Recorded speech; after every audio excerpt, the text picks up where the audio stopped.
నీ వాక్యమే నా పరవశము, నీ వాక్యమే నా ఆత్మకు ఆహారము, నీ వాక్యమే నా పాదములకు దీపము.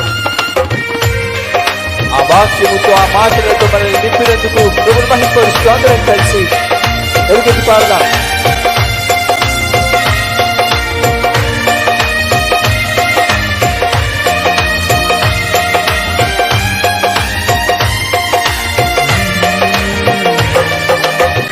నీ వాక్యమే నా పరవశము, నీ వాక్యమే నా ఆత్మకు ఆహారము,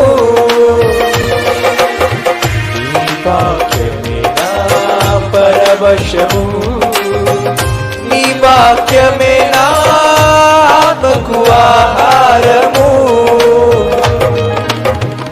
నీ వాక్యమే నా పాదములకు దీపము, నీ వాక్యమే నా పాదములకు దీపము, నీ వాక్యమే నా పాదములకు దీపము.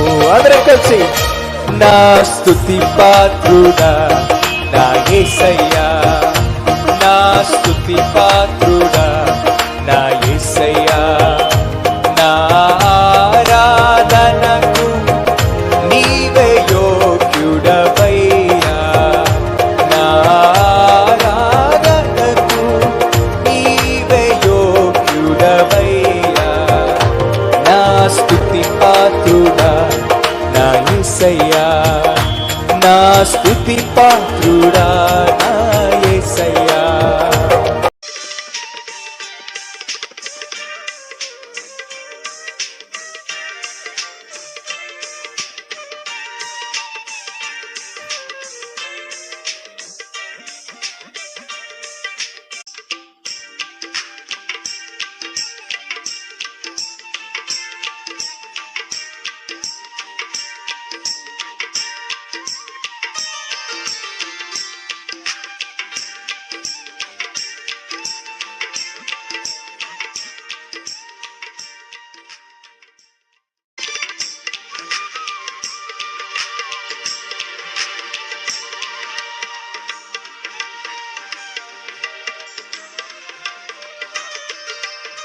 తెలియజేస్తాను.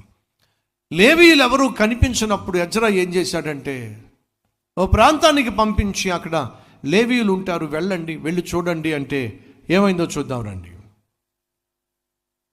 18వ వచనంలో 18 మంది, మా దేవుని కరుణాహస్తం మాకు తోడుగా ఉన్నందున వారు ప్రజ్ఞావంతుడైన ఒకనిని షెరబ్యాను అతని కుమారులను సహోదరులను 18 మందిని తోడుకొని వచ్చేది. షెరబ్యాను అతని కుమారులను సహోదరులను 18 మందిని తోడుకుని వచ్చాడు. అక్కడ ఒకడు దొరికాడండి.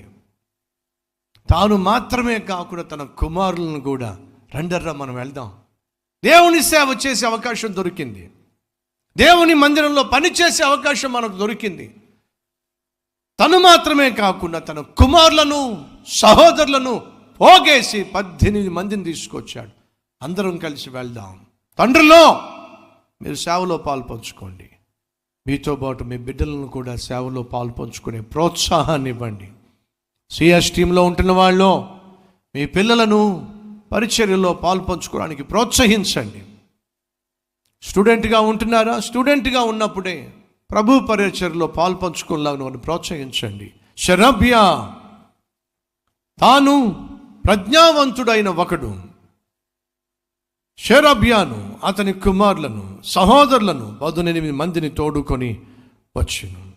ఆ ప్రజ్ఞావంతుడు మహలి కుమారులలో ఒకడు. ఈ మహలి ఇశ్రాయేలులకు పుట్టిన లేవీ వంశస్థుడు. లేవీయులే కదండి ఆనాడు దేవుని మందిర పరిచర్యలో పాల్పంచుకోవడానికి దేవుడు ఏర్పాటు చేసుకుంది.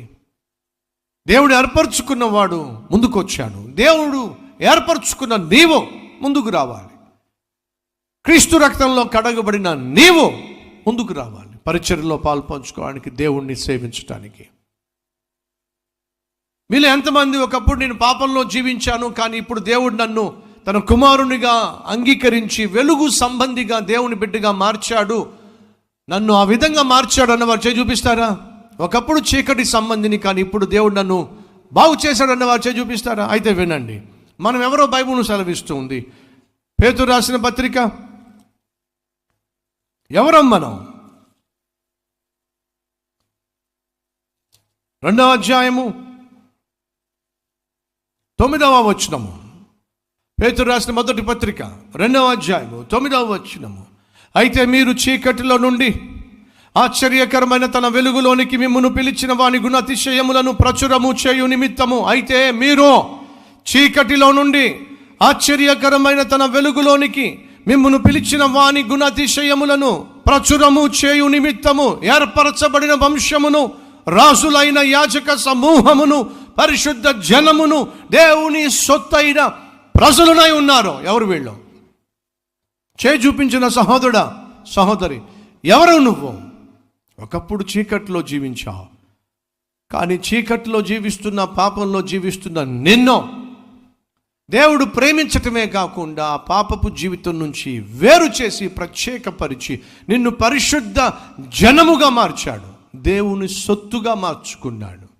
అంతేకాదు దేవుని యొక్క గుణములను, ఆయన యొక్క గొప్పతనాన్ని లోకానికి ప్రచురము చేయు రాజవంశముగా, యాజకునిగా దేవుడు నిన్ను ఏర్పరచుకున్నాడు.